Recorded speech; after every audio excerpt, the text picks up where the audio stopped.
الأمور محدثاتها وكل محدثة بدعة وكل بدعة ضلالة وكل ضلالة في النار. سبحانك لا علم لنا إلا ما علمتنا إنك أنت العليم الحكيم. رب اشرح لي صدري ويسر لي أمري واحلل عقدة من لساني yafqahu qawli. Amin. Yang sama-sama kita hormati dan muliakan para asatidz, para orang tua, para sesepuh, segenap pengurus dan jamaah Masjid Al-Anwar yang dimuliakan oleh Allah. Alhamdulillah kita masih bisa hadir di majlis ilmu, majlis kebaikan, majlis yang insya Allah mengantarkan dan memudahkan kita menuju surganya Allah Subhanahu wa ta'ala. Kita awali pengajian ini dengan baca suratul Fatihah. Kita niatkan pahalanya sampaikan kepada pengarang kitab yang kita kaji, yaitu Syekh Muhyiddin Abu Zakaria Yahya bin Syaraf An-Nawawi Ad-Dimashqi, juga kepada orang-orang yang telah berjasa mewakafkan harta dan tanahnya untuk kepentingan masjid kita ini, pada orang-orang tua kita, kakek nenek kita, sanak famili, saudara, serta guru-guru kita yang telah meninggal dunia.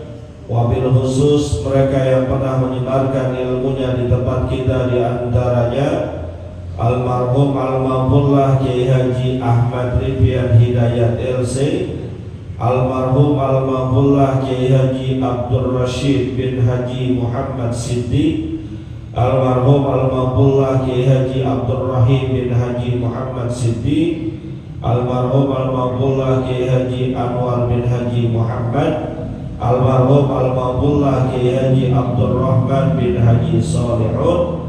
Semoga Allah Subhanahu wa ta'ala ampuni segala dosa dan kesalahannya, Allah terima amal ibadahnya, Allah jadikan kuburnya raudhah min riyadil jannah biniyatil qabul wa bijahir rasul. Al-Fatihah.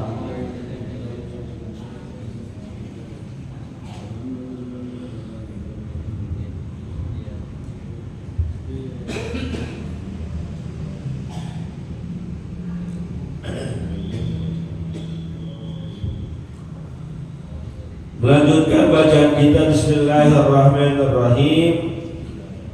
Wa an Anas radhiyallahu ta'ala anhu qala khataba Rasulullah sallallahu alaihi wasallam khutbatan ma sami'tu mithlaha qat faqala law ta'lamuna ma a'lamu la dhahiktum qalila wa la bakaitum katsira. Faqatta ashabu Rasulillah sallallahu alaihi wasallam wujuhahum wa lahum khanilun, muttafaqun alaihi.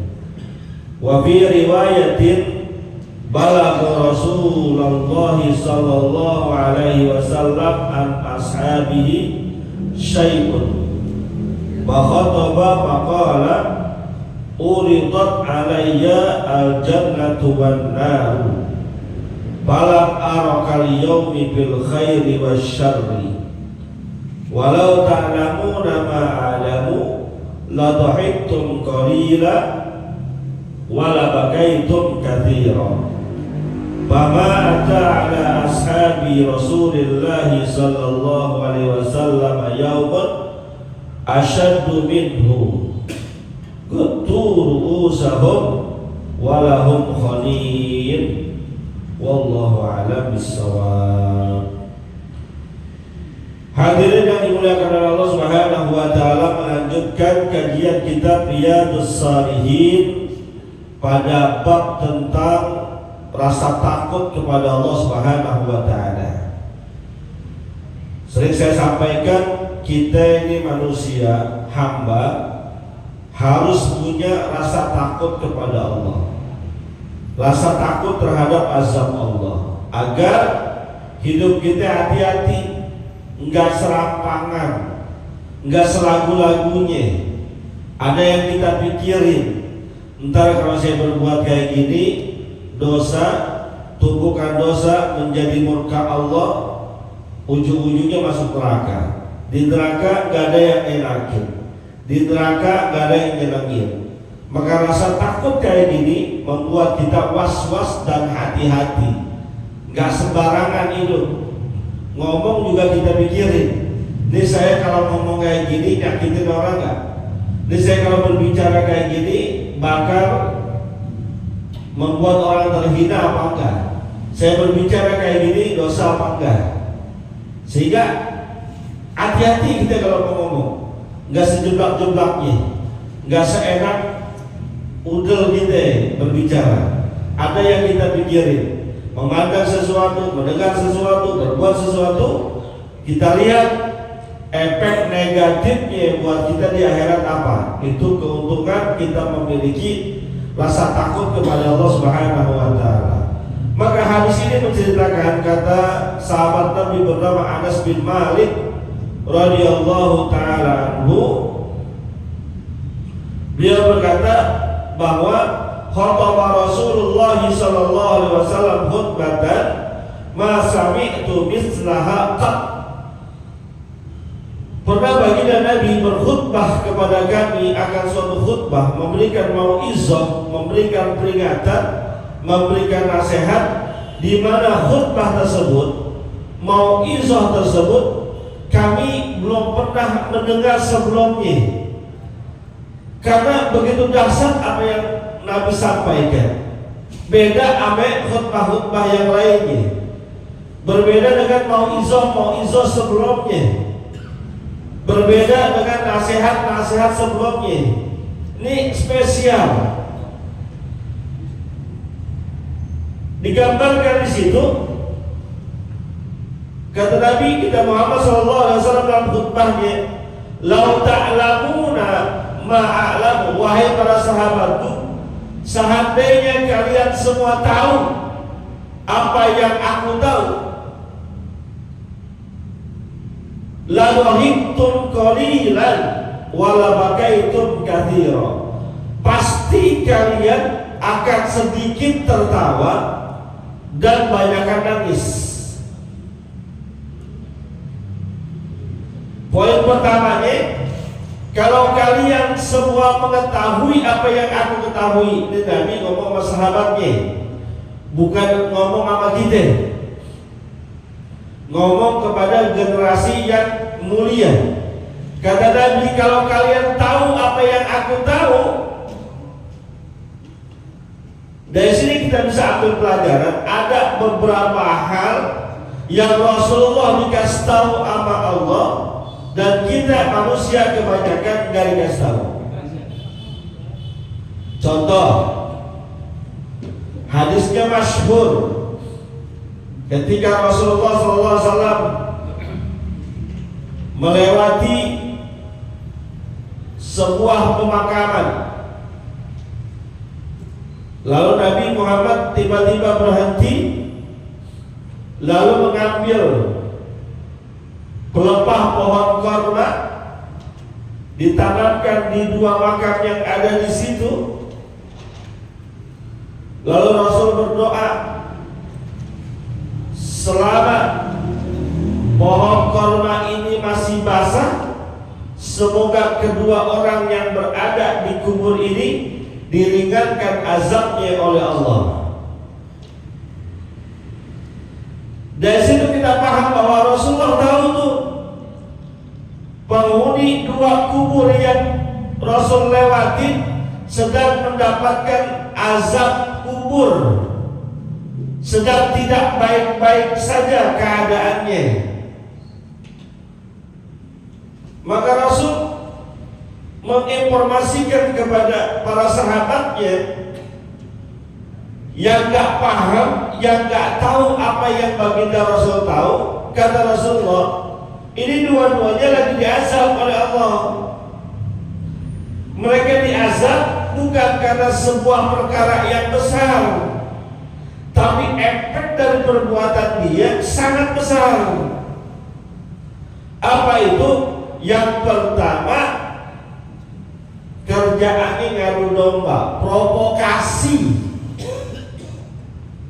manas-manasin orang biar pada bertempur, berkelahi, biar pada kagak akur, biar pada berantem. Ini ada orang lagi akur-akurnya, tahu-tahu diprovokasi, dipanas-panasin satu dengan yang lainnya. Akhirnya karena kena diprovokasi, timbul kesel, kebencian, berantem seteruan. Ini namanya namimah. Hati-hati nih. Perkara-perkara yang kadang-kadang kita gak sengaja melakukannya, kita niat bercanda, tapi ternyata bercanda kita ditanggapi serius oleh lawan bicara, lalu yang niat kita bercanda jadi bahan dasar mereka bermusuhan. Hati-hati. Maka sering saya katakan, di awal juga saya katakan, di lisan kita, mulut kita, jaga biar benar. Jangan kata-kata kita membuat dua orang bersaudara, dua orang berkawan jadi pada berantem. Termasuk provokasi skala besar, diadu domba rakyat dengan rakyat, diadu domba rakyat dengan pemerintah, diadu domba elit politik dengan elit politik, diadu domba pejabat dengan pejabat. Itu termasuk namimah yang kelihatannya sederhana bentuk dosanya, tapi efeknya sangat besar. Tuh Allah murka dan benci. Yang kedua kata baginda Rasul, yang satu lagi diazab karena kenapa? Karena tidak tiris ketika kencingnya, ketika beristinjaknya, nggak benar-benar bersih selepas dia buang air kecil, sehingga kondisinya masih membawa najis. Orang kalau nempel najis pada tubuhnya, salah satu sebab, salah satu akibatnya sholatnya jadi gak sah. Kenapa? Karena salah satu syarat sahnya sholat kita adalah bersih badan, bersih pakaian, bersih tempat sholat kita dari najis. Tempat sholatnya udah bersih, masjid dibersihin terus tiap hari, tapi ternyata pakaian kita tertempel dengan najis. Sebab apa? Sebab pipis kita nggak benar, cebok kita nggak benar, istinja kita nggak benar.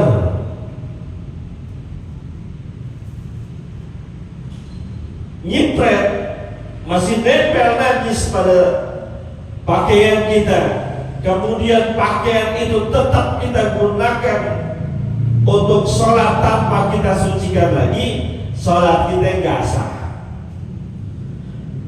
Nah, perkara ini Allah berikan pengetahuan kepada Nabi kita Muhammad SAW. Bahkan kan dalam kisah perjalanan Isra dan Mi'raj, khususnya dalam Mi'raj, Nabi diperlihatkan tentang gambaran-gambaran surga, juga diperlihatkan tentang gambaran-gambaran neraka. Nabi udah lihat tuh model-model azab umatnya kayak gimana. Nabi udah lihat jenis-jenis siksaan yang akan diterima oleh umatnya seperti apa. Maka kata Nabi, kalau aja kalian tahu apa yang aku tahu, kalian bisa dengar apa yang aku dengar, maka hidup kalian gak bakal macam-macam. Gak berani ketawa banyak-banyak, ketawanya dikit, nangisnya banyak. Sekarang hidup kita kayak gimana? Banyakan nangisnya atau banyakan ketawanya? Hah? Selama hidup kita ini sekian puluh tahun, banyakan ketawanya atau banyakan nangisnya? Banyakan apa nih kira-kira? Banyakan ketawa. Sekalinya pun ada nangis dalam kehidupan kita, belum tentu nangis karena takut kepada Allah. Bisa jadi nangis karena gak bisa pulang kampung lebaran, kan nangis juga namanya. Nangis gak bisa bayar utang, nangis juga namanya. Nangis ditinggal kabur bini, ada juga, nangis itu namanya. Tapi nangisnya masih urusan-urusan dunia, bukan urusan akhirat. Kita masih banyakkan tertawa karena belum tergambar dan terbayang dalam kehidupan kita bagaimana pedihnya, perihnya, susahnya perjalanan akhirat. Maka kita masih banyakkan ketawanya, cekakak cekiki. Ini bukan berarti nggak boleh tertawa, boleh. Tertawa nggak dilarang. Tapi tertawanya orang beriman itu ada adab. Tertawanya orang beriman itu ada etika. Ada rambu-rambu yang perlu diperhatikan. Maka tertawa kita itu kalau bisa jangan sampai terbahak-bahak. Yang kesannya kita habisin banget. Orang kan ada yang ketawa sama wah, jangan begitu, biasa saja. Kalian akan banyak menangis, sedikit tertawa. Dan kalau kita baca tuh kitab-kitab literatur tentang ulama-ulama kita terdahulu, ulama-ulama sufiyah, ulama-ulama yang bertaqarrub ilallah, itu diceritakan ada seorang ulama yang lebih dari 20 tahun enggak kelihatan ketawa, kelihatan mukanya sedih aja, sedih di bawahnya. Ada ulama yang kita temukan kisahnya itu yang hampir tiap hari mengucurkan air mata, bukan karena sakit mata, mikirin nasibnya entar di akhirat bagaimana. Padahal ini ulama, orang yang ilmunya banyak, ngajar di mana-mana, zikirnya enggak kehitung, sholat sunnahnya enggak kehitung, sedekahnya di mana-mana. Tapi karena saking takutnya dengan urusan-urusan akhirat, mikirin kira-kira dia bakal selamat apa kagak. Ada sahabat Nabi bernama Abu Hurairah radhiyallahu taala anhu, dikisahkan nggak kurang dia bertasbih dalam setiap harinya 12.000 kali tasbih, nggak kurang dari 12.000 tasbih. Orang-orang pada heran, bukankah engkau dulu dekat dengan Rasulullah? Bukankah sering ucapan-ucapan Rasulullah mampir ke telinga engkau lalu kau sampaikan lagi kepada orang lain? Kenapa sampai begitu dahsyatnya bertasbih nggak kurang dari 12.000 kali dalam sehari? Jawaban beliau, karena saya khawatir dengan nasib saya nanti di akhirat bagaimana. Saya nggak pernah tahu kehidupan akhirat saya nanti seperti apa. Saya nggak tahu apakah ketika di dunia saya berjumpa dengan baginda Rasul, nanti di akhirat saya bisa lagi ketemu dengan beliau. Ini yang tasbihnya udah 12.000 kali. masih punya rasa kekhawatiran tentang urusan-urusan akhirat. Lah bagaimana dengan kita? Yang saya yakin belum ada. Kalian tasbihnya sampai 10.000 ada? 1.000 dah? Belum tentu juga kayaknya. Tapi tenang-tenang aja, kayaknya surga di tangan kita, rasa-rasanya begitu. Begitu takutnya mereka dengan urusan-urusan akhirat sampai banyakkan nangisnya dibandingkan tertawanya. Bahkan Sayyidina Abu Bakar Siddiq radhiyallahu taala anhu saking takutnya dengan urusan-urusan akhirat, dia kalau baca Quran maka yang lebih terdengar adalah suara tangisannya dibandingkan suara bacaannya. Itulah sebabnya kenapa ketika Rasulullah SAW sakit di akhir-akhir perjalanan hidupnya, sakit pingsan. Lalu ketika dia sadar, dia bertanya kepada istrinya Sayyidatuna Aisyah radhiyallahu taala anha, "Wahai Aisyah, sholat sudah didirikan apa belum?" Di rumah Nabi dengan masjid dempet. Jadi tahu Sayyidatuna Aisyah, "Belum ya Rasulullah, karena mereka semua lagi nunggu engkau." Kata Rasulullah, "Saya khawatir saya gak bisa mimpin sholat kepada mereka. Tolong sampaikan kepada ayahmu untuk menggantikan aku sholat, menjadi imam." Yaitu ayahnya Abu Bakar Siddiq radhiyallahu taala. Apa kata Sayyidatuna Aisyah radhiyallahu taala anha? "Ya Rasulullah, emang gak ada lagi yang lain? Sebab ayahku itu kalau dia baca Quran banyakkan nangisnya daripada bacaannya. Sementara ketika sholat kan wajib baca Quran, terutama Al-Fatihah. Selepas itu ada bacaan sunnah berupa surah. Khawatir sholat mereka terganggu dengan tangisan ayahku." Itu saking dahsyatnya mereka takut dengan kehidupan akhirat.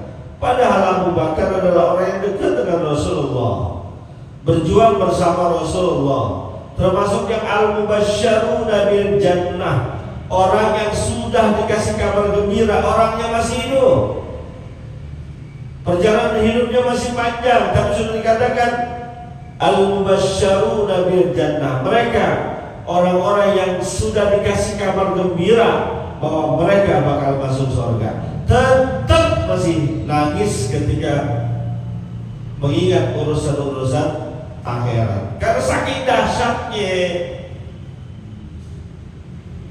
saking luar biasanya, saking beratnya perjalanan ke sana itu, maka mereka merasa ngeri. Bagaimana tidak berat, karena yang diminta pertanggungjawaban oleh Allah itu sangat detail. Ketika bicara urusan-urusan waktu, umur yang Allah berikan kepada kita, detail Allah tanya per detik itu bagaimana. Apa yang kita jalani setiap detik yang kita lewati. Ketika bicara harta, Allah akan tanya, dari mana dapatnya, kemana dibelanjainnya, detail, dan perjalanan itu panjang, bukan sebentar. Maka dahsyat, takut luar biasa. Jadi kata baginda Rasul, kalau kalian mengetahui apa yang aku tahu tentang urusan-urusan akhirat, la rahiktum qalila wa la bakaitum katsira, kalian nangisnya banyak, ketawanya sedikit. Tapi ada untungnya juga, kita kan tahu seperti yang Rasulullah tahu. Kalau kita tahu apa yang Rasul tahu, gak enak makan, Pak. Biar gak ada di depan kita kasih kebuli senampan, lauknya daging kambing, tetap kalau kita tahu urusan-urusan yang Rasul tahu, kagak enak makan. Ibaratnya kayak orang narapidana yang sudah terponis mati.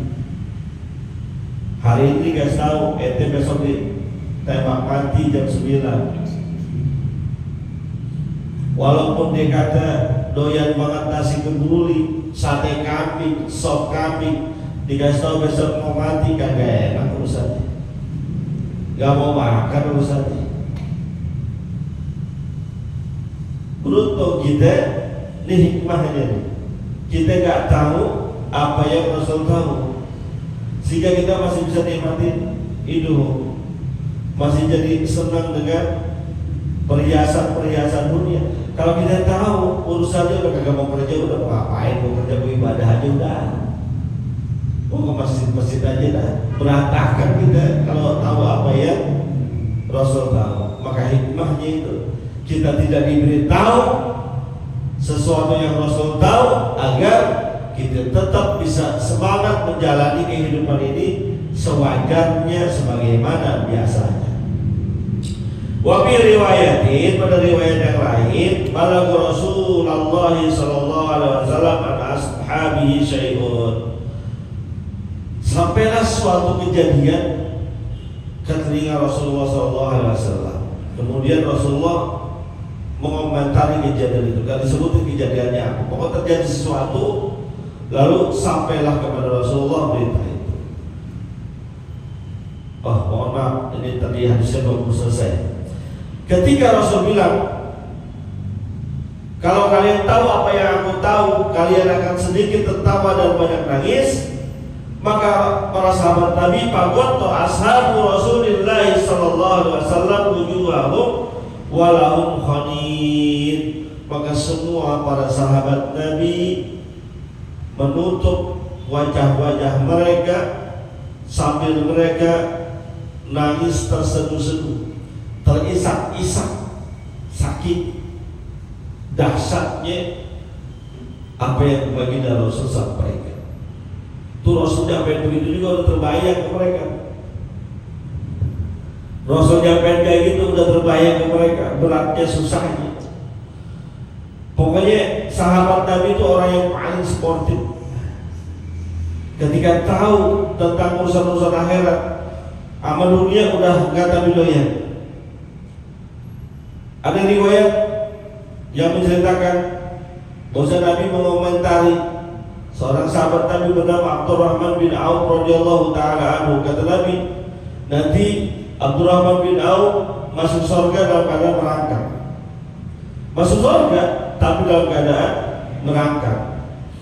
Ketika dikonfirmasi, apa benar Rasulullah berkata gitu tentang saya? Iya. Maka Abdurrahman bin Auf terkenal sebagai orang kaya. Langsung hartanya sudah kaya semuanya. Buat apa yang banyak di dunia? Kalau di akhirat bakal sengsara. Sedekah semuanya. Sebagai bentuk sportivitasnya supaya nanti di akhirat kagak neraka. Tapi memang dasar orang kaya, uratnya orang kaya, mau bagaimana pun tetap jadi kaya. Kita nih, mohon maaf nih, yang takdir Allah kaya, mau bagaimana juga bakalan kaya. Tapi kalau takdirnya miskin, mau bagaimana juga bakalan miskin. Kerja dari gelap ke gelap. Kalau emang takdirnya miskin, miskin udah. Kalau mau urat susah, apa kapan juga bakalan susah. Tapi kalau udah urat kaya, apa juga jadi duit. Tuh orang tuh. Maka ketika kita ada cerita tentang Abdurrahman bin Auf itu luar biasa. Luar biasa. Semangat pengen jadi orang miskin gitu. Kalau kita kan semangat pengen jadi orang kaya ya. Semangat pengen jadi orang miskin. Suatu ketika saking pengennya jadi orang miskin, terjadi wabah di perkebunan Madinah saat itu. Gagal panen, kormanya yang dipanen gagal, busuk semua, hancur udah, nggak bisa dikonsumsi sama manusia. gagal panen. Nah, para sahabat Nabi karena memang sangat bergantung kepada Nabi, dan Nabi adalah seorang pemimpin, bukan sekedar pemimpin agama tapi pemimpin pemerintahan, ngadu dong kepada Rasulullah, ya Rasulullah kita gagal panen, terus rakyat pada rugi, hasil kebun kurmanya nggak bisa dijual, mau diapain dah? Ini Abdurrahman bin Auf dengar kayak gitu, emang semangat pengen miskin,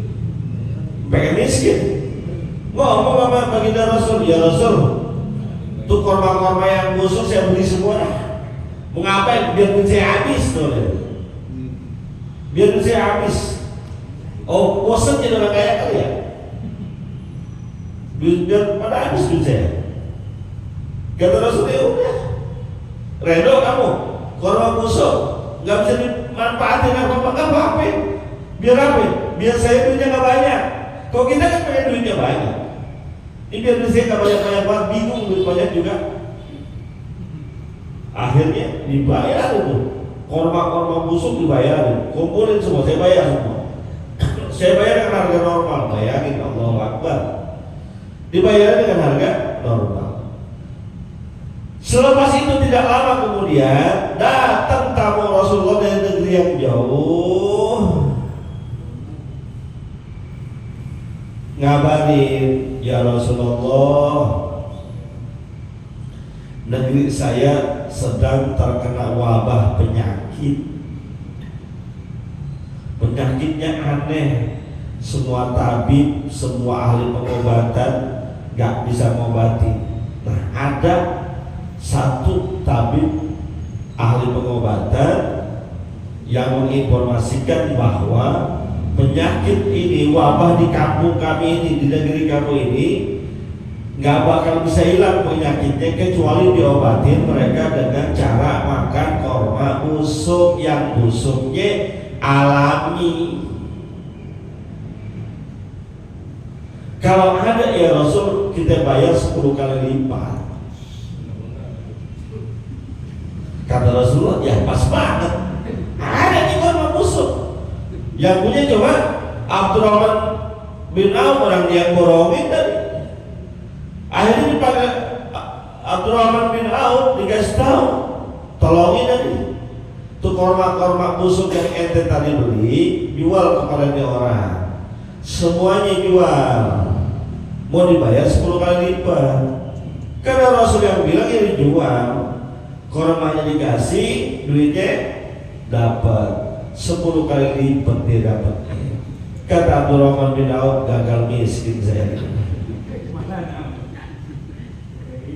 Itu namanya urat senang. Urat kaya mau model gimana juga bakalan senang, bakalan gaya. Itulah yang Allah katakan, faddalallahu, Allah berikan karunia, berikan keutamaan kepada orang-orang yang dikehendaki. Kita gak bisa milih-milih. Kalau mau uratnya urat kaya, kerja uncak-uncak kaki juga banyak duitnya. Tapi kalau urat-urat miskin, biar kata lu habis subuh berangkat gojek, malam baru pulang. Kalau emang urat miskin, dia segitu-gitu juga urusannya. Ya deh. Jadi sebetulnya kalau urusan rezeki nggak usah koyo-koyo banget. Rezeki kita udah diatur. Maksud saya, jangan sampai kita nyari rezeki begitu koyonya, bersusah payahnya, sampai ninggalin yang wajib-wajib. Kagak sholat subuh, kagak sholat zuhur, kagak sholat asar, gak sholat maghrib, gak sholat isya, bahkan kagak puasa, tetap aja dia nyari duit dari gelap ke gelap, susah-susah juga. Ada yang begitu, yang mengurat tuh miskin, mau bagaimana? Ada yang begitu, beneran. Saya kira kaya kali, orang nyari duit ketol banget dari gelap apa gelap, sampai bener-bener kagak puasa, ujung-ujungnya datang ke rumah pinjam duit. Wah, kira lu kaya kali, pinjam duit juga. Makanya udah, Kira datang waktu sholat, sholat. Gak usah selalu berbanget. Kalau memang rezeki kita bakal balik, gak usah khawatir banget. Wa ma min dabbatin fil ardi illa 'ala Allahi rizquha. Yang melata, itu yang namanya hewan melata, yang jalannya pakai perut, nggak punya tangan, nggak punya kaki, cacing, ular, itu melata namanya. Allah udah tanggung rezekinya, apalagi yang kita nih punya tangan, punya kaki, punya mulut, punya otak. Apa iya nggak Allah kasih rezekinya? Allah kasih. Cicak sama laron kan nggak bakal ketemu, tapi kan cicak makannya laron. Bayangin, laron punya sayap, cicak nggak punya sayap. Kenapa laron bisa dimakan sama cicak? Otak kita kagak nyampe. Bayangin coba, cicak nempel di dinding, laron dekat lampu, laron terbang, cicak kagak bisa terbang. Kalau emang rezekinya cicak, itu laron bisa dimakan sama cicak. Itu namanya rezeki. Nggak usah digoyok-goyokin, nggak usah berubur banget. Giliran datangnya sholat, giliran waktunya hadir majlis ilmu, hadir di majlis ilmu. Giliran kerja ya kerja sesuai dengan porsinya, namanya proporsional. Di waktunya ibadah lu kerja juga, waktunya ngaji lu kerja juga, sampai waktunya tidur lu kerja juga. Kayak kagak. Terus yang lu cari apa? Kesenangan dunia kagak senang juga. Di dunia susah, di akhirat belangsa. Lebih susah lagi, orang sholat ditinggal, puasa ditinggal, mau nyari apa coba? Ya kali nggak sholat, nggak puasa, lu jadi kaya. Mohon maaf, seandainya nanti di akhirat masuk neraka, kita punya pemikiran iyalah di neraka, di akhirat masuk neraka susah. Tapi kan dia udah pernah senang di dunianya, berinya banyak, bersenang-senang, berleha-leha. Tapi kalau yang udah di dunianya susah, di akhirat susah, lu kapan senangnya? Ayo dah Pak, kita punya harus rasa takut kepada Allah, yang dengannya ngerem kita. Lagi asik-asiknya kerja, sibuk-sibuknya kerja, enak-enaknya narik, lagi gacor. Mohon maaf ya, ini kalau tukang ojek online tarikan lagi gacor, kan sayang diberhentiin. Kalau diberhentiin bisa bapuk terus-terusannya, betul nggak? Betul nggak? Iya, lu kan tukang ojek online, teman-teman saya banyak tukang ojek online. Kalau gacor-gacornya diberhentiin jadi bakalan bapuk, narik terus sampai lupa sholat. Berapa duit sih dapatnya? Berapa duit sih yang kekumpul?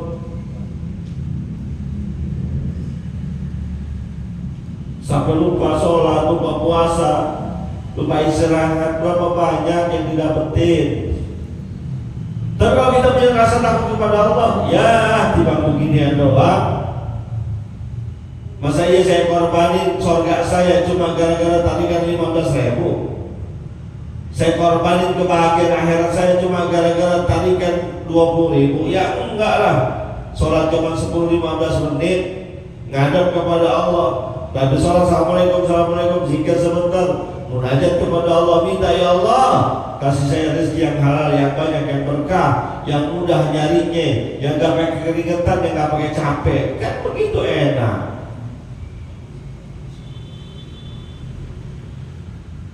Kita kadang kerja ngandelin pundak, ngandelin tenaga, ngandelin otak.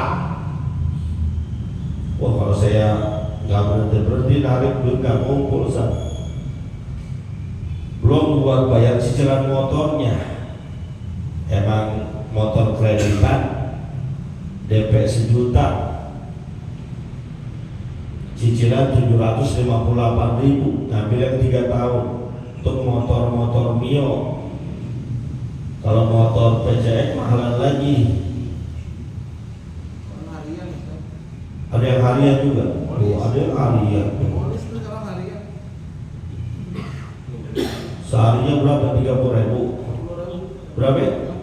20. 50.000. Gempor 50.000. 50.000. Minimal 10 tarikan tuh. Minimal. Biar bisa dapat cicilan motornya, dapat juga buat bensinnya. Itu baru motornya doang. Belum yang di rumah, motor yang di rumah kan perlu juga ya. Motor yang di rumah perlu juga tuh. Kalau yang di rumah nggak dikasih juga, lu buat apa narik bang? Mendingan di sini di rumah. Tuh yang dipakai buat kerja kita perlu biayain. Yang di rumah juga perlu kita kasih. Jangan ngandelin ini, jangan ngandelin tenaga pundak kita, jangan ngandelin otak kita, nggak sanggup udah. Ngandelin Allah aja, ngandelin Allah aja udah. Allah yang sudah jaga rezeki hambanya, mintanya sama Allah. Kadang kita nggak percaya sih. Kadang kita nggak percaya, kita pakai otak. Yang narik terus-terusan aja dapetnya segitu, apalagi yang narik-narik santai. Ya, rezeki itu gak ada yang tahu. Rezeki gak bisa kita perkirakan, gak masuk akal kadang. Saya sering ceritakan, mohon maaf ya. Saya dulu kontrak rumah, bayar kontrakannya 1.300.000. Gajah madrasah, gajinya 800, masuk akal apa kagak? Gajinya 800, bayar kontrakan 1.300, itu belum bayar listrik. Tapi bisa tuh, ketemu jalannya. Ini tak habis minimah, ketemu jalannya. Jangan ngandelin pundak, jangan ngandelin otak, gak bakal ketemu kita kalau udah urusan rezeki. Pasrahin aja sama Allah. Anak tuh bagaimana sekolahnya, pasrahin sama Allah. Tuh bagaimana kontrakan, pasrahin sama Allah. Usaha-usaha, jalan terus usahanya. Perintah Allah jalanin, kewajiban Allah kerjain. Majelis taklim hadir, adik jalannya. Berapa banyak cerita-cerita yang kayak gitu. Kalau dihitung logika gak masuk akal, gak masuk akal, tapi bisa. Kenapa? Karena kata Allah Subhanahu wa taala, wa may yattaqillaha yaj'al lahu makhraja wa yarzuqhu min haitsu la yahtasib. Ini yang kita gak percaya. Ini yang kita kurang yakin. Ini yang belum jadi pegangan kita. Sehingga kita ragu-ragu sholatnya, ragu-ragu hadir majelis taklimnya, ragu-ragu sedekahnya, ragu-ragu untuk dekat kepada Allah. Yang kita lakukan kerja, usaha. Padahal kata Allah, wa may yattaqillah, siapa orang yang takut kepada Allah, bertakwa kepada Allah, mengerjakan perintah Allah, menjauhi larangannya, yaj'al lahu makhraja, Allah berikan jalan keluar atas permasalahan hidupnya. Sepelik apapun, sesusah apapun, Allah kasih jalan keluar. Wa yarzuqhu min haitsu la yahtasib. Ini poinnya. Allah akan kasih rezeki buat kita dan sesuatu yang kita gak kira-kira, gak kita sangka, gak kita duga, itu namanya rezeki. Yakin dulunya. Maka saya sampaikan bedanya kita dengan para sahabat Nabi. Mohon maaf, mungkin hadir majlis ilmunya banyakkan kita. Kita hampir tiap hari ngaji, subuhnya lain, malamnya lain, siangnya lain, mingguan lain, bulanan lain, maulidnya lain, tabligh akbarnya lain. Hadir terus kita, tapi keyakinannya belum dapat. Apa yang disampaikan oleh ulama, apa yang disampaikan oleh guru, oleh kiai, masuk ke telinga kita, tapi gak jadi keyakinan mantap buat kita. Ragu-ragu, akhirnya Allah gak kasih keberkahan. Tapi sahabat Nabi kita Muhammad SAW yang sezaman dengan Nabi, apa yang Nabi katakan, sami'na wa ata'na, kami dengar, kami taat. Nabi suruh ke kanan, Nabi suruh ke kiri, Nabi bilang berhenti, taat mereka. Sehingga mereka radhiyallahu anhu. Allah redha kepada mereka. Kalau Allah udah redha, urusan mah gampang. Ayo, yakin Allah bakal nolongin, yakin Allah bakal siapin, yakin Allah gak bakal sia-siain kita. Apa iya kalau ada orang yang sholat Allah gak kasih rezeki? Gak mungkin. Ini otak ini lagi gak main. Ada orang sholatnya rajin Allah gak kasih rezeki? Gak mungkin. Kenapa? Yang kagak sholat aja Allah kasih rezeki kok. Kalau ada yang rajin puasa Allah gak kasih kehidupan buat lebaran? Kagak mungkin. Ada orang rajin puasa Allah gak kasih rezeki? Kagak mungkin. Kenapa? Yang gak puasa aja, yang gak taat kepada Allah aja Allah kasih rezeki. Ini yang kurang dari kita, yakin. Seandainya kita semua yakin dengan sholat kita, dengan puasa kita, dengan taat kepada Allah mencukupkan kehidupan kita, beres urusan udah. Kita gak yakin. Hadir majlis taklimnya masalah ini, cuma kita kurang tapi yakin. Ayo dah, mulai sekarang yakin aja udah. Yang gak sholat kan banyak tuh, Allah kasih rezekinya. Apa iya orang sholat bikin susah? Gak mungkin. Gak mungkin. Allah gak bakal bikin susah orang yang berusaha dekat sama dia. Kan maka kata Allah, siapa orang yang datang kepadaku berjalan, aku hampiri dia dengan berlari. Maksudnya apa? Allah akan kasih lebih dari apa yang kita lakukan.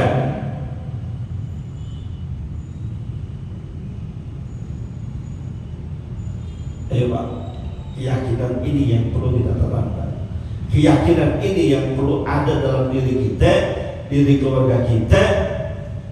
Yakin bahwa ada Allah, dan itu menumbuhkan rasa takut kita kepada Allah, sehingga hidup kita lempeng, terarah, mawas diri, hati-hati, nggak selagu-lagunya, nggak berbuat seenaknya.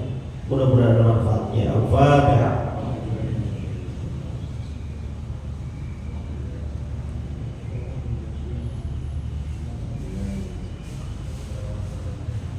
Qala Rasulullah sallallahu alaihi wasallam, afdalu ma qultu ana wan nabiyyuna min qabli la ilaha illallah.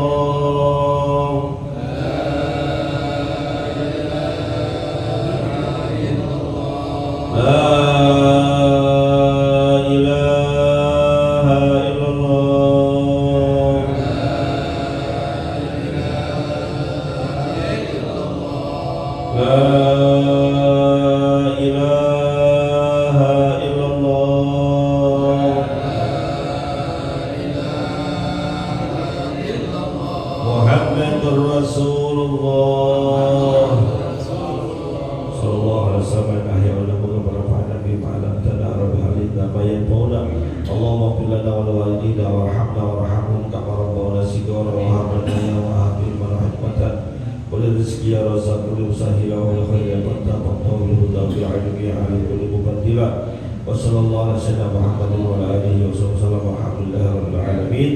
Makasih, mohon maaf. Assalamualaikum warahmatullahi wabarakatuh.